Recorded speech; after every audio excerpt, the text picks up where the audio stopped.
how to turn off headphone safety notification. So all you have to do is to go here to your settings directly. Now it will look like this. Now what I want you to do next is to scroll down up until you see accessibility.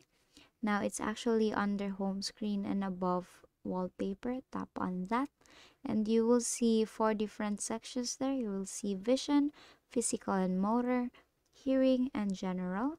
What I want you to do is to focus on the hearing section there. You'll see five different options. You'll see hearing devices, sound recognition, audio or visual, subtitles and captioning, and live caption beta.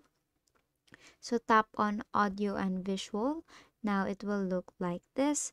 Now what I want you to do is on the fifth option there, you will see headphones notifications. So let's say it's turned on. So it's now on green, meaning it's actually turned on.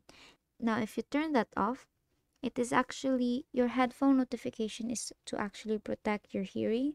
So iPhone sends a notification if you've been listening to loud headphone audio for long enough to affect your hearing. And as you can see, it's now toggled off, and basically that is how you turn off headphone safety notification. And that is all for today. If this video helped you, please give us some thumbs up and subscribe to our YouTube channel for more tutorials. Thank you for watching.